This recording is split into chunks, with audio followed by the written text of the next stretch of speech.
Oke, assalamualaikum warahmatullahi wabarakatuh. Ketemu lagi sama saya Fadli ya. Sudah lama saya tidak bikin video karena memang banyak kesibukan ya. Tapi semoga ini sudah longgar. Semoga nanti saya bisa terus buat video ya. Walaupun kecil-kecil, pendek-pendek buat oprekan ya. Jadi kita coba lanjut lagi karena sudah mulai aktivitasnya sudah mulai normal ya. Nah, dan ini juga dalam kesempatan ini saya coba mau bikin videonya karena ada salah satu tugas juga ya dari Digitalent Scholarship ya. Saya ikut DTS Pro A untuk DevNet ya dari Cisco. Jadi saya akan coba memulai dengan yang karena dipilih salah satu lab gitu ya, karena saya orang networking, jadi saya pilih yang saya lebih kuat gitu ya, yang saya lebih pahami karena memang DevNet-nya baru bagi saya, karena selama ini kan kaitannya cyber, kemudian networking secara umum. Ini ketemu DevNet ya, masih hal yang baru. Saya coba bawakan labs yang memang saya sudah insya Allah mengerti lah gitu ya, dan kebetulan ada di salah satu chapternya DevNet gitu. uh, Oke, jadi saya akan coba bawakan network troubleshooting ya.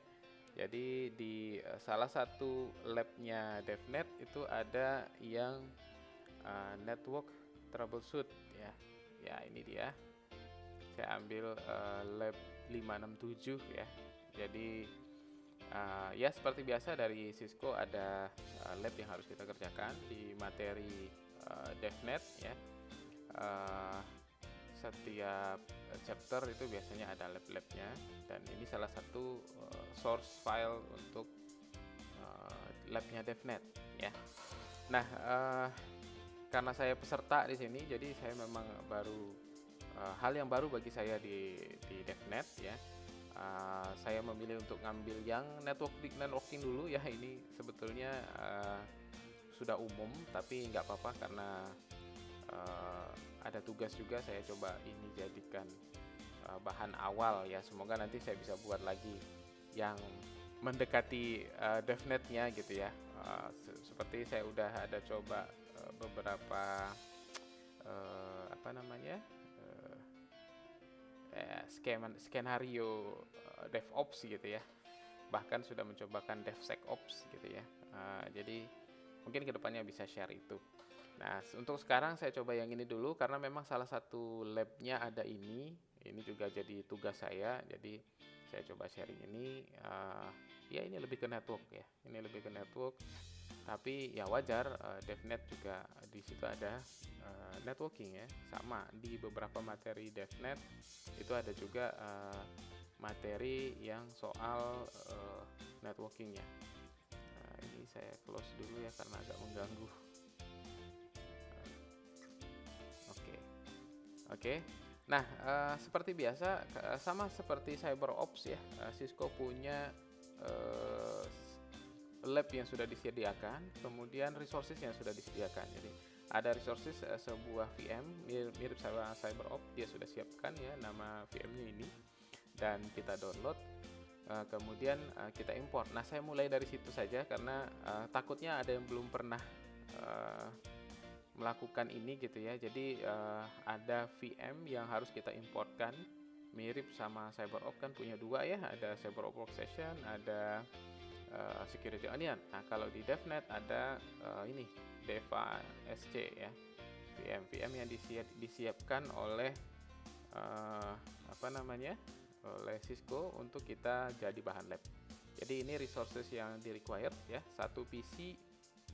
Kebetulan saya karena pakai PC kantor, jadi saya pakai Windows, kemudian VirtualBox atau VMware, kemudian VM-nya sendiri. Nah, saya akan mulai dari import VM-nya karena saya tadi sudah saya hapus ya. Coba kita sama-sama import. Jadi saya akan mulai untuk buka VirtualBox ya. Aduh, salah. Ini malah ke Bing. VirtualBox. Nah, kita akan coba import, baru kita mulai mengerjakan apa ini namanya labnya ya. Nah, ini saya pakai Windows, kita tunggu dia load. Oke, ini VirtualBox. Saya lebih senang pakai VirtualBox ya dibanding VMware. Pertama, dari hasil percobaan saya, VMware jauh lebih berat. Kemudian VMware juga sebetulnya ada yang berlisensi gitu ya, walaupun playernya ada yang free, tapi lebih enak ini. Mungkin karena base saya biasa pakai Linux, di Linux biasanya pakai ini gitu ya. Nah, jadi kita akan import di sini. Sudah saya kosongkan semua VM tadi ya, jadi supaya kosong dulu semua. Kemudian kita coba import virtual machine DevNet ya. Jadi di sini tinggal import appliance ya. Kemudian kita browse kemana tempat kita simpan OVA-nya. Jadi yang kita download tadi, nah ini ya. Saya download, saya simpan di sini di folder DevNet Materials. Kemudian saya pilih, kemudian kita import. Oke. Karena resources mencukupi, sepertinya saya akan coba naikkan ya. Kayaknya bisa 8 GB. Mungkin ini bisa 4 core aja ya. Ya supaya nggak lambat gitu ya. Itu aja alasannya. Oke, kemudian kita finish. Nah, nanti dia akan import ya. Importing. So, walaupun materinya DevNet, saya bawakan yang soal network ya nggak masalah ya, karena ada di salah satu labnya tentang itu. Sama kayak di CyberOps, kalau saya ngajar CyberOps juga kan ada materi networkingnya biasa kan ya, sama ya, namanya juga dasar gitu ya. Karena kalau saya bawakan ini agak DevNet agak sedikit ada programming, saya masih agak loading, jadi saya belum pede bawakan itu. Jadi saya cobakan yang saya yakin saya bisa aja ya. Ini lab network troubleshooting. Ya mungkin nanti kalau memang terlalu singkat, saya coba akan bawakan yang lain-lain deh yang berkaitan dengan network troubleshooting yang ini gitu. Karena requirementnya juga tidak terlalu berat ya kalau untuk. Nah, jadi setelah kita kita import ya, maka akan ada satu virtual machine di sini yang namanya Deva SC Lab VM. Jadi ini memang bawaan dari DevNet ya. Kalau kita ikut course, kita diharuskan untuk mendownload ini. Sebetulnya ada lagi nanti VM-nya Cisco ya, bukan VM, image-nya ya. Nah itu juga perlu di-download resources-nya, tapi kita lagi nggak bahas itu, kita pakai ini dulu. Jadi setelah diimport, kita start ya. Oh ya, saya lupa setting networknya tadi ya. Bagusnya di bridging saja gitu. Nah, tapi nggak apa-apa, ini harusnya bisa. Oke, ini saya tutup aja.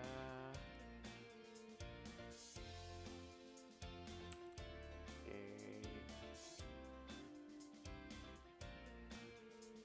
Ya, dia booting ya, dia load. Biasa VM-nya berbasis Linux ya. Nah, ini keluar ada Cisco Packet Tracer Agreements ya.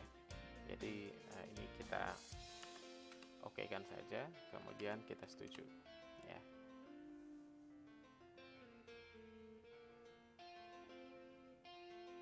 Oke. So ini dia selesai boot ya, selesai loading. Kemudian di sini ada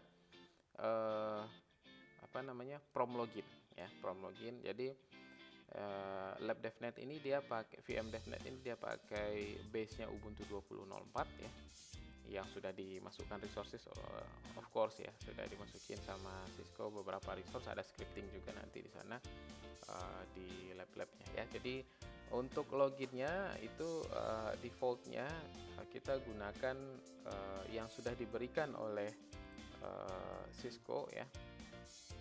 Jadi di sini kita gunakan kok hilang? Sebentar. Jadi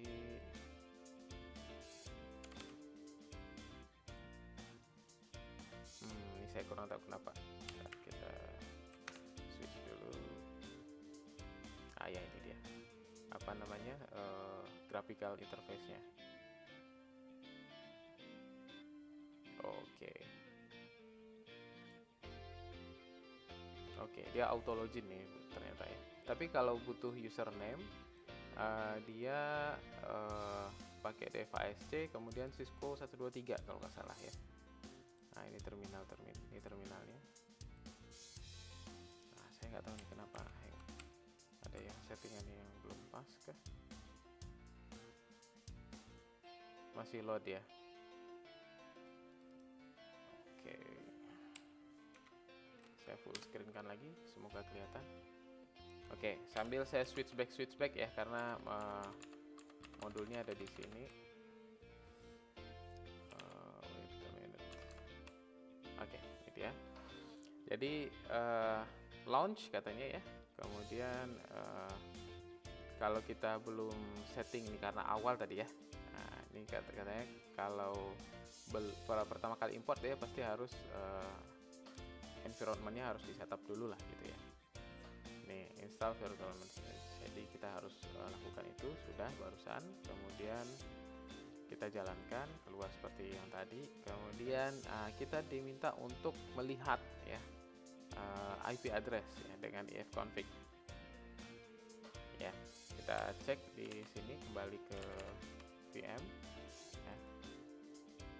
Di sini sih posisinya dia sudah terkoneksi ya, karena di sini ada apa namanya virtual machine proses networknya tuh ya sudah ada receiving dan sendingnya.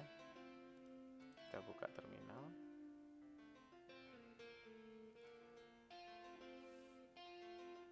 Oke, ini dia. Kemudian kita cek IP ya, ifconfig. Nah ini, kalau kita lihat di sini, dia ada interface ENP 0S3 ya, 10.02.15 ini bawaan VirtualBox kalau NAT kalau nggak salah saya. Ini NAT ya. Oke, kita kembali ke labs. Dia bilang apa? Ini.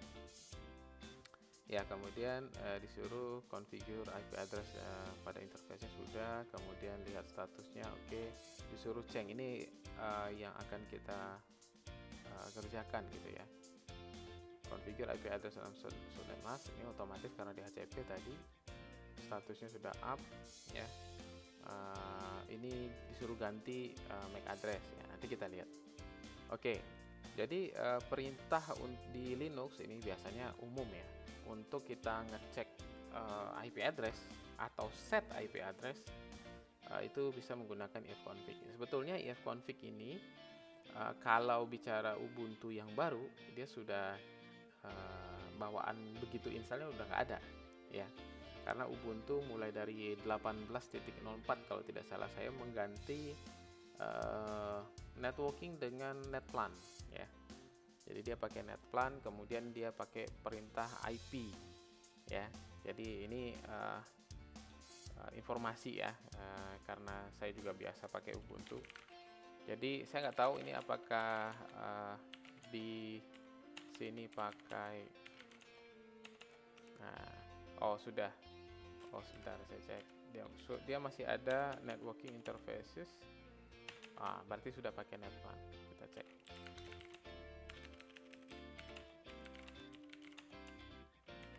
Nah, ini ya.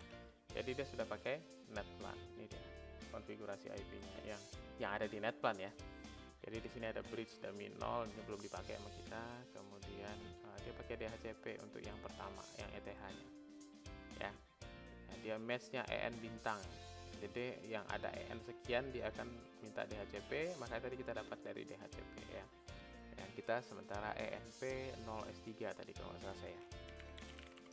So memang Ubuntu dia udah nggak pakai etc network interfaces lagi gitu ya, atau IF up down istilahnya. Tapi di sini tetap dipakai kan toolsnya.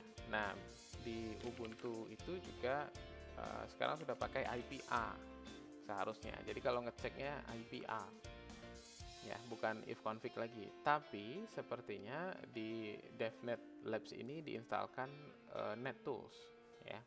Diinstalkan NetTools sehingga perintah ifconfig masih bisa dipakai ya. Kayaknya memang disesuaikan gitu ya supaya kita yang sudah terbiasa dengan suatu perintah di DevNet ini nggak bingung lagi. Command not found kan nggak enak gitu ya. Jadi diinstalkan NetTools ya. Sehingga perintah ifconfig juga bisa dipakai. Jadi kalau kita lihat ifconfig nih. Nah, ifconfig itu sendiri punya banyak parameter ya. Di sini dia ngasih tahu nih. Kalau mau lihat, nah, ifconfig min help katanya. Ya. Nah, ini dia semua parameternya ya. Nah, ini contoh ya. Nah, kita bisa lakukan itu untuk lihat ya. Ifconfig. Nih. Nah, ini saya gedein. Oke. Ya, sama kan persis dengan yang ada di dokumen itu. Jadi memang dia kalau kita mau tahu perintahnya, kalau di Linux kan bisa pakai min help atau pakai man ya. Nah, saya nggak tahu manual patch apakah ada di sini atau tidak. Man ifconfig mestinya ada. Nah ya, jadi ini sistem administrator manual. Jadi kalau kita nggak tahu perintah itu fungsinya buat apa, di sini jelas sekali dia jelaskan. Kita tinggal baca ya. Tinggal kita baca apa saja perintahnya, parameter, bahkan ada examplesnya kalau nggak salah saya. Di sini nggak ada, di sini nggak ada. Biasanya ada yang pakai examples katanya, contoh perintahnya. Oke, nah di lab ini kita lihat kita disuruh untuk melakukan display status ya. Coba display status dari semua interfaces. Jadi ifconfig bisa kita pakai, IPA juga bisa kita pakai. IPA itu sebetulnya adalah dari sini, singkat karena tidak ambiguous, dia bisa IP ADDR. Jadi itu sama sebetulnya ya. Karena memang di command line itu biasanya perintah-perintah yang tidak ambigu itu dia bisa langsung dipakai ya. Jadi kita bisa lihat IP ADDR gitu ya, atau bisa IPA, itu akan mengeluarkan hal yang sama karena IPA itu nggak ada lagi komen ambigunya di belakangnya gitu ya. Nah jadi ini perintah yang digunakan untuk mengecek ya. Nah kita bisa lihat di sini ada beberapa interface ya.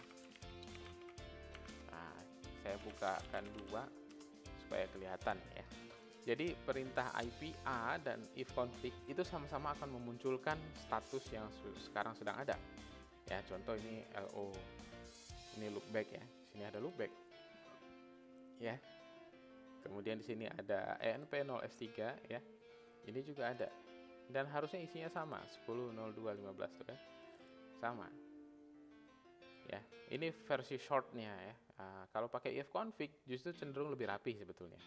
Cuman sekali lagi ya, perintah ifconfig itu sekarang bawaannya tidak langsung terpasang. Jadi kita kalau pakai Ubuntu baru install itu nggak ada ifconfignya, yang ada IPA. Ya, tapi kalau mau kita tinggal install apt install NetTools, tinggal begitu saja. Ya, jadi itu bisa dipakai. Ini dummy 0 juga ada. Ya, jadi dari lab disuruh cek deh katanya IP-nya. See status of all interfaces dengan perintah ini, IP ADDR. Nah, kita bisa lihat ya tadi. Terus IP-nya berapa? 127 kan localhost ya. Nah, terus kita bisa lihat sini ada MTU-nya. Ya, ini juga ada MTU. Ini standar ya, 1500 ya. Standar MTU biasanya untuk Ethernet. Bagi yang belum tahu, MTU itu maksimum ya kalau nggak salah, maksimum transfer unit ya. Saya juga kalau kepanjangan nggak hafal, tapi maksudnya ngerti. MTU network maksimum transmission bukan transfer, maksimum transmission unit ya. Jadi salah satu batasan yang dibuat di setiap interfaces ya gitu. Dia beda-beda ya, kalau kita pakai teknologi A dia akan beda, teknologi B akan beda gitu ya. Jadi itu salah satu materi teorinya networking ya. Oke, jadi kita bisa lihat di sini ya. Bagusnya di sini. Bagusnya di sini ya. Jadi kita bisa lihat mau yang IPA atau yang ifconfig itu sama ya. Jadi bisa lihat nih MTU-nya persis kayak yang tadi ya. Ini interface-nya, IP-nya ini interface-nya. Kemudian ini MTU bagi ENP0S3. Ini IP address-nya ya. kemudian ini broadcast address-nya ya, kemudian ya ini interface-nya, ini broadcast apa broadcast address itu selalunya IP terakhir biasanya ya, IP terakhir, dan dia spesial IP. Saya rasa basic networking gitu ya. Nah, kemudian ya kita bisa lihat di sini bahwa dia menggunakan MAC address. Nah, ini MAC addressnya ya.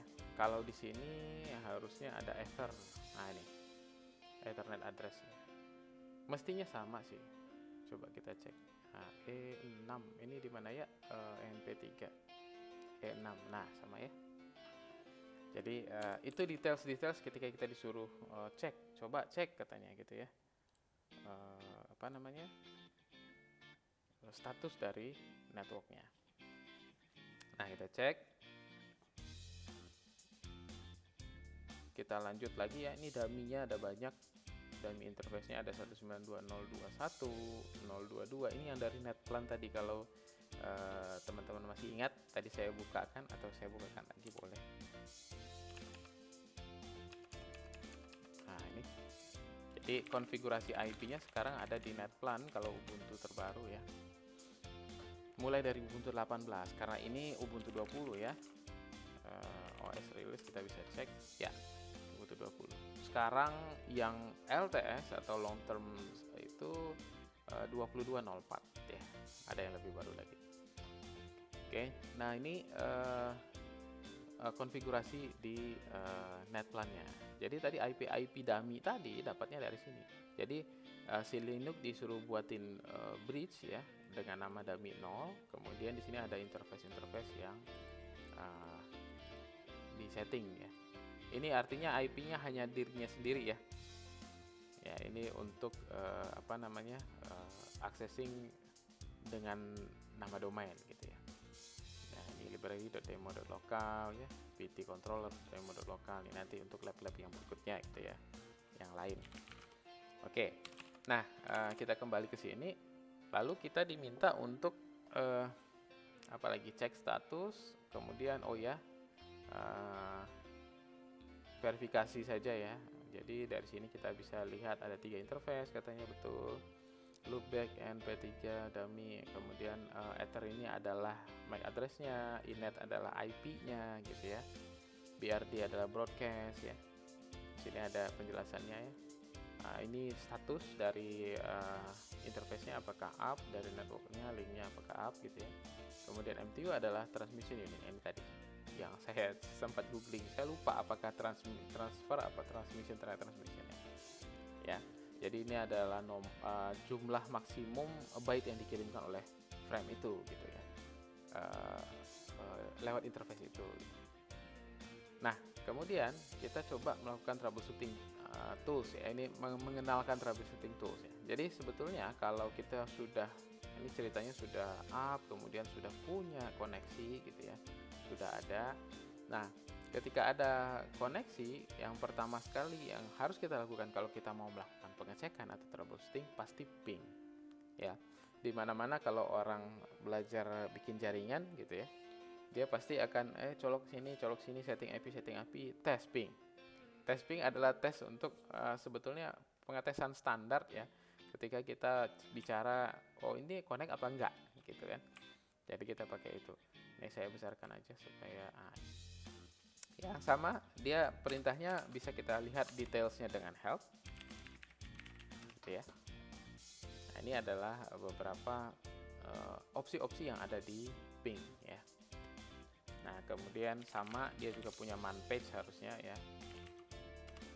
Nah, ini apa itu, kalau mau tahu deskripsinya, penjelasannya, sinopsisnya, kemudian opsi-opsinya juga bisa pakai man page ya. Man lebih lengkap biasanya.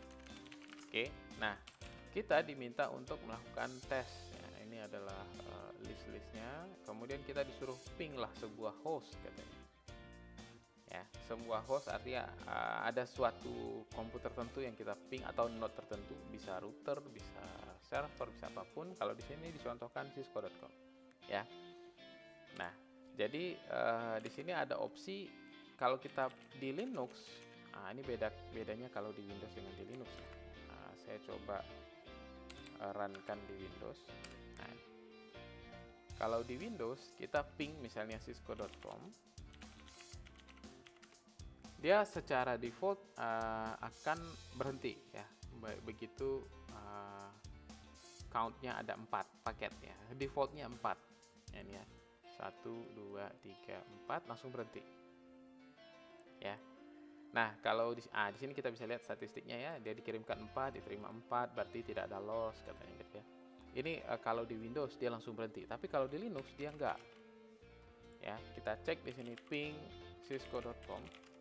Ini kalau kita nggak tentukan jumlah countnya, dia akan terus jalan kayak gini sampai kita stop. Ya biasa kalau kita stop Ctrl C aja gitu ya. Nah, kalau di Linux, kalau kita mau ping dengan jumlah tertentu dan langsung stop, ya kita pakai parameter tambahan ya. Misalnya kayak Windows tadi saya mau Windows 4 saya mau 5 misalnya. Ya. Jadi ada count di sini, sebentar. Count di sini 5. Kemudian cisco.com. Nah, 2, 3, 4, 5 harusnya dia berhenti. Nah, ya itu bedanya. Kalau kita biasa pakai Windows, dia pasti langsung berhenti pingnya. Nah, kalau di Windows, kalau kita mau pingnya, kalau kita mau pingnya tidak berhenti, justru di situ ditambah parameter gitu. Nah ya, nah di sini ping tambahin parameter ya, minte gitu ya. Ya setiap waktu lah gitu ya, cisco.com. Nah ini baru dia tidak berhenti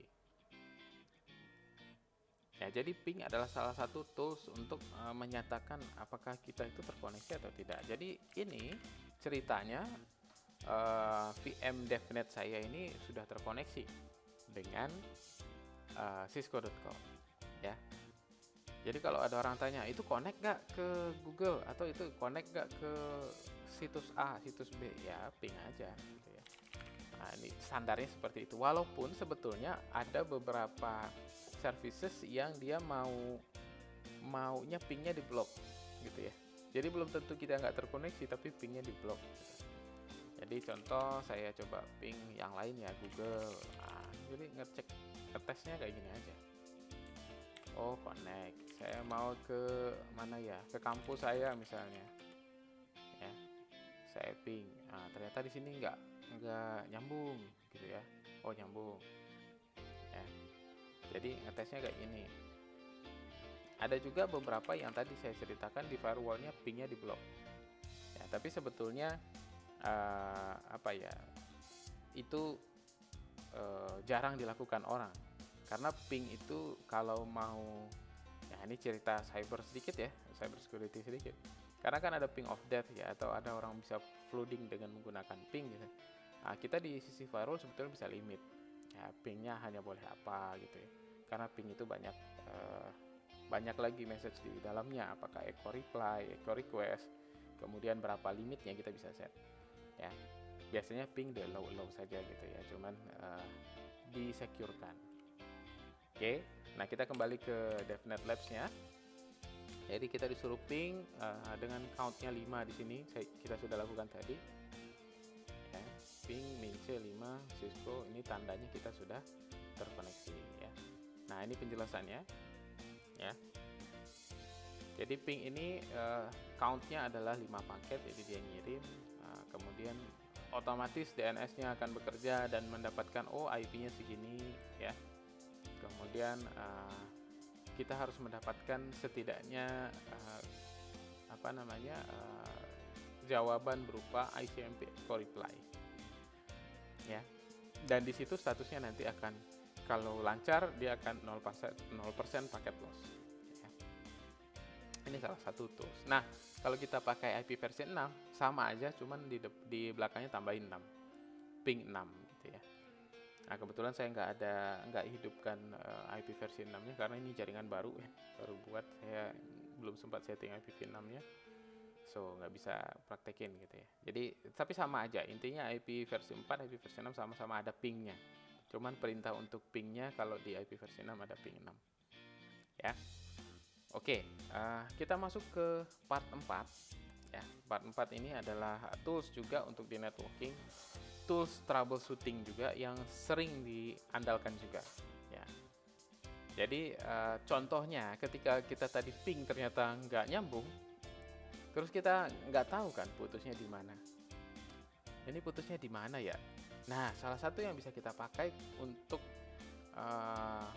melihat di mana putusnya itu adalah dengan tools traceroute. Ya. Kalau di Windows dia traceroute juga, tapi perintahnya tracer ya, yang ini. Oke, nggak apa-apa, kita akan cobakan kedua-duanya ya, Windows dan Linux karena saya kebetulan pakai Windows. Oke, nah ini sama kita lihat di sini ada traceroute ya perintahnya. Kemudian mau tahu detailsnya ya bisa pakai min help ya. Traceroute, kemudian min help, ini adalah option-optionnya ya. Kalau mau tahu tentang perintah itu lebih detail bisa menggunakan man, harusnya ada. Nah ini ya. Nah kalau di Windows dia tracer ya. Kemudian dari traceroute kita akan bisa melihat kemana lompatan paket itu ya. Kita misalnya tadi ngeping itu sebetulnya kemana duluan masuknya, lalu kemana dan seterusnya. Itu kita bisa lihat rutenya ya. Namanya traceroute itu kan mengikuti jejak gitu ya, mengikuti rute kemana. Nah jadi kita bisa lihat, bisa tracing gitu ya, rutenya kemana ya. Nah di sini kita disuruh untuk tidak ada penjelasannya. Oh ada ya, ini dia. Kemudian ya apa yang ada di traceroute ya, ada time to live ya. Kemudian maksimum time to live value-nya juga bisa di set. Kemudian source-nya, kemudian ada QoS-nya kalau kita mau lihat yang ada di IP header-nya. Kemudian packet length juga bisa di set ya. Ada option-optionnya banyak tadi. Nah kita lanjut ke step 2-nya. Coba deh katanya traceroute netacad.com ya. Ini kalau kita pakai Windows ya, kita pakai Windows itu tracer ya. Nah di sini tracer netacad.com. Jadi kita bisa lihat nih, sama saya melakukan yang sama, cuman saya nggak pakai www, harusnya sama aja. Jadi dari sini kita bisa lihat bahwa ketika saya ada paket yang dikirimkan, entah itu nanti apapun itu, dia lewatnya sini dulu gitu ya. Nah jadi netacad.com itu IP-nya segini didapatkannya. Saya nggak tahu di sini sama apa enggak. Oh beda, oh ini IP versi 6 ya. Nah ini ya. Jadi dari komputer saya itu dari komputer saya tibanya ya, karena devnet-nya tadi NAT ya, bukan bridge. Dia ke sini dulu. Nah ini adalah router saya di sini di kampus ya. Kemudian dari kampus ini router publiknya kampus ya. Kemudian dari sini ke router ini ya, ini berarti posisinya udah di ISP seharusnya 10.10.10.5 ya. Ini posisinya sudah di ISP, kemudian ini juga sudah di ISP gitu ya. Nah kemudian kemana lagi, ini bisa dilihat jejaknya. Ini sempat ada timeout sekali ya. Kemudian ini ya ke 93, lalu ke 58 dan seterusnya sampai nanti dia ketemu IP yang ini, ketemu yang ini. Nah ini kayaknya jaringannya kurang bagus ya, putus-putus gitu. Jadi ini untuk kita tracing atau traceroute dari Windows. Nah kalau kita lihat dari Linux gimana ya, sama aja ya, cuman perintahnya beda, traceroute gitu, lengkap dia ya, www.netacad.com. Nah dia ketemunya ini dulu nih 10.022 karena di VirtualBox ya, 10.022 di sini ya. Coba saya cek. Harusnya nanti akan ketemu 18.1 juga. Nah ini kayaknya jaringan di saya lagi kurang mantap gitu ya. Oke, ini threshold, kita tunggu aja, kayaknya banyak. Tapi di sini ada maksimumnya ya. Kalau di sini dia tulis 64 hop ya, artinya 64 lompatan ya. Kalau di sini 30 hop maksimum katanya ya. Dia akan ngecek sampai 30 hop, 30 lompatan. Kita lihat kira-kira hasilnya nanti kayak gini ya. Nah, ini kan kebetulan lancar ya, nggak ada timeout-timeoutnya. Nah, sampai dia complete ya. Nah, ini dia yang di lab ini ditunjukkan yang hanya dari Windows ya. Kalau dari Linux sebetulnya sama, cuman perintahnya trace route bukan tracer ya. Kalau tracer ini dari Windows. Nah, ini sudah tools yang baru lagi, NSLOOKUP. Nah, ini kayaknya sampai 30 never ending ini kayaknya. Ini juga ya. Jadi saya cancel aja. Saya coba yang lain ya, traceroute apa ya, Google deh, google.com. Dari Windows juga coba tracer google.com. Karena ini udah sampai di luar nih ya, sudah sampai Amazon. Nah, kalau ini nih kayaknya ada firewall atau semacamnya ya. Karena berhenti di sini dia. Nah, ini ya. Kita coba yang Google. Saya cancel aja. Kita coba yang Google ini.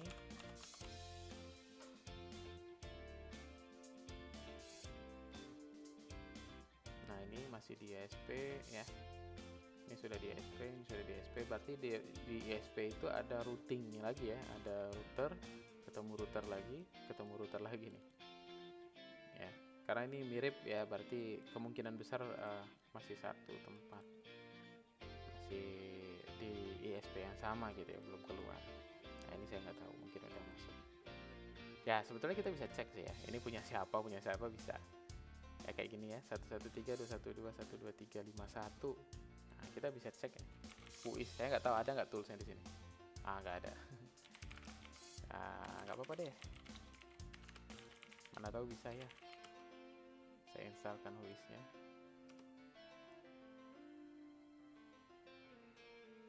Nah, ini apa ya? Tambahan aja. Tambahan aja ketika kita mau tahu ini di mana sih?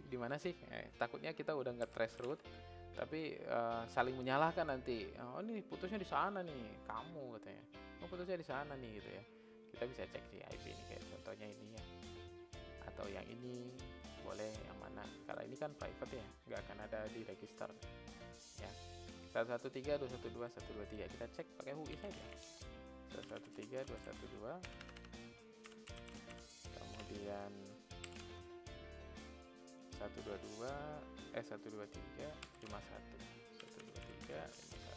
Nah, kita bisa lihat dari sini nih sebetulnya. Posisinya ada di Pekanbaru ya. Nah, berarti masih di Pekanbaru dia ada di ISP PT One Real Indo XP gitu ya. Nah, ini detailsnya. Jadi itu IP-nya di sana. Kalau putusnya di sana, ya kita harus kontak dia gitu. Jadi mereka itu posisinya.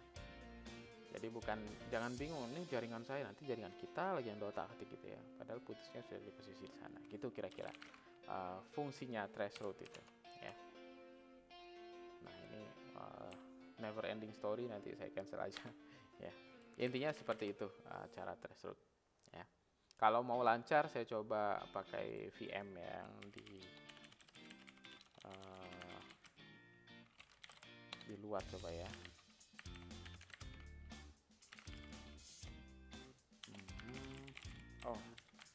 Usernya ini hanya untuk menunjukkan gimana kalau lancar, karena ini sepertinya thresholdnya nggak lancar. Saya coba ini, saya lagi ada di salah satu server yang saya kelola gitu ya. Kok UIS saya tracer google.com, belum ada. Threshold ya, belum ada. Kita install dulu.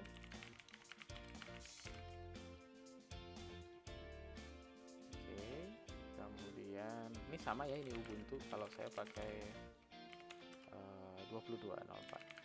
Nah, kita threshold google.com.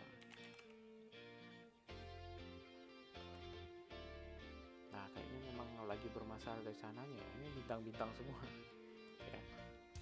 Grassroots kampus coba ya.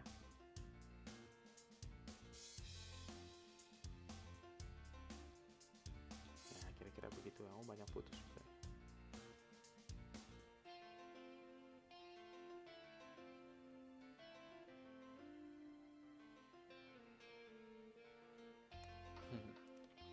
Ini karena ngetres kembali ke kampus gitu ya.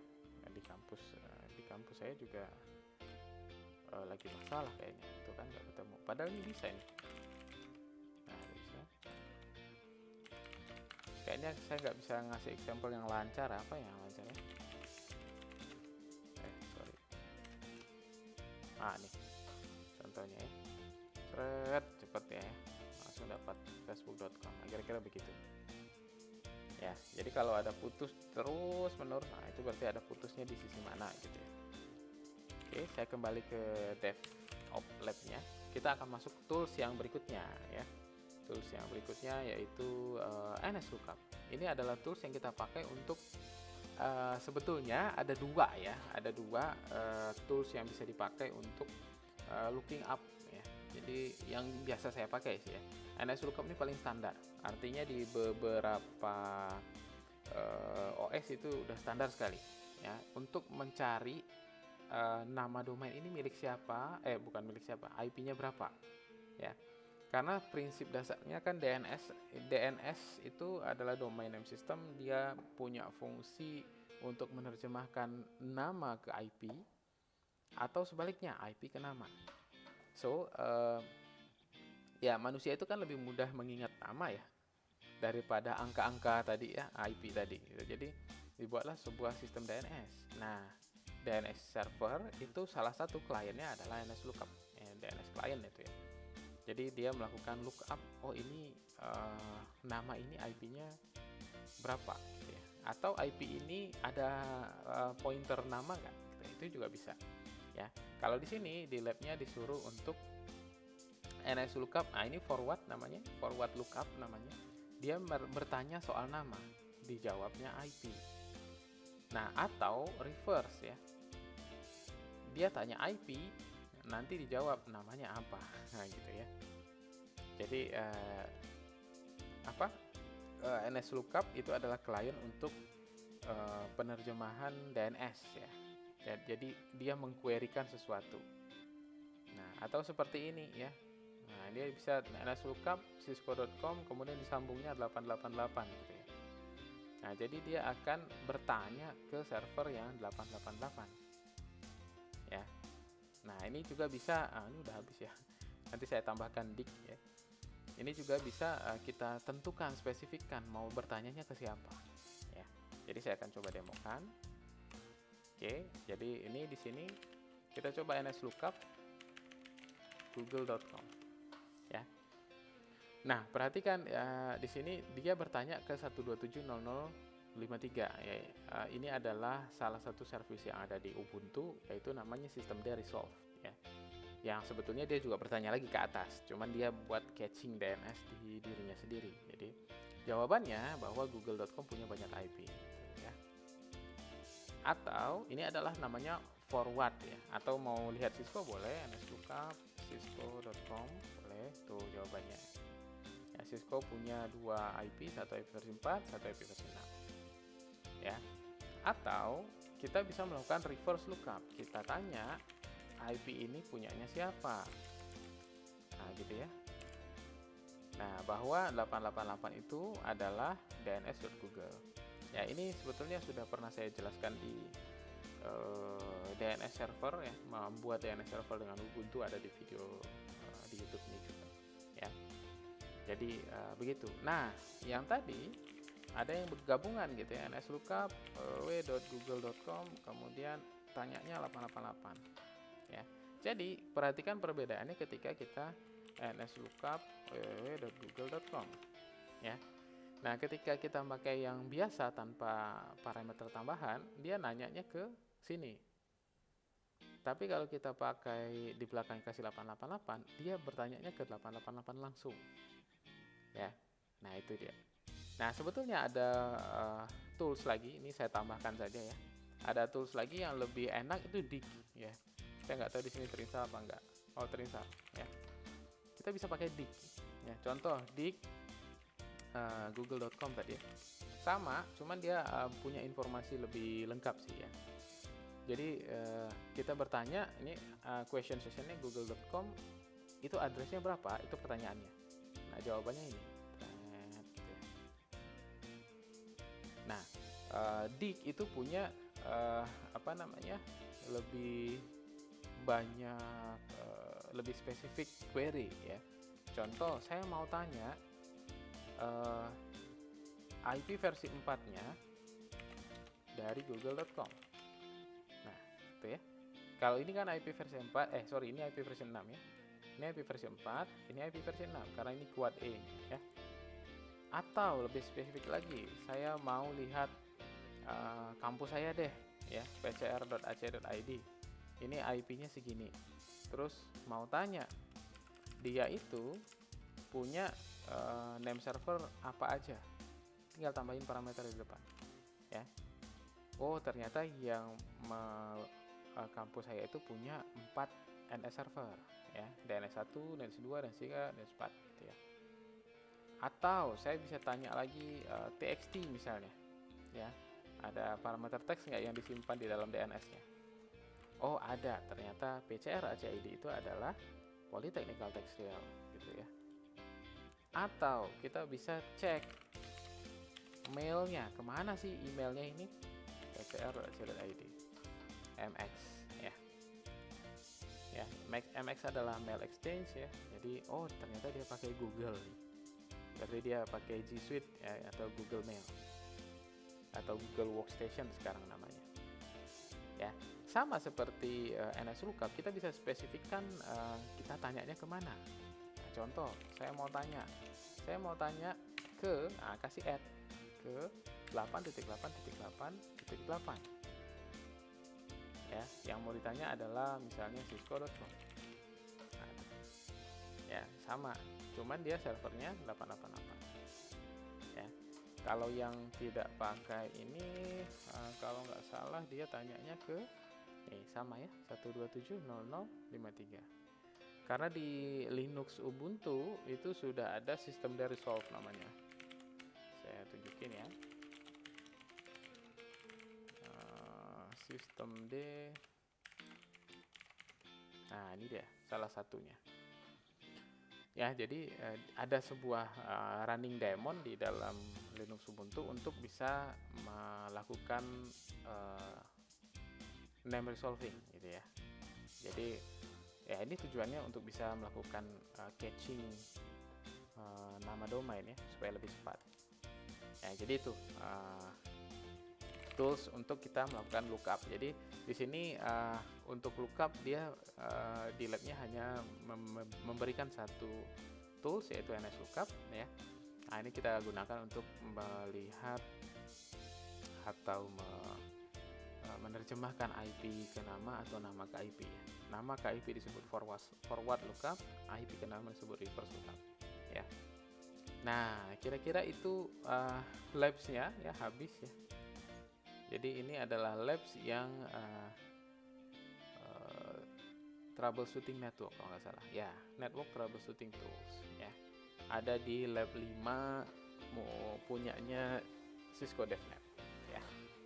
Jadi mungkin itu yang saya bawakan. Sebetulnya secara umum DevNet itu banyak sekali ya materinya, dan fokusnya sebetulnya bukan di sininya ya. Ini hanya salah satu lab yang kaitannya ada di network ya. Saya bawakan ini dulu karena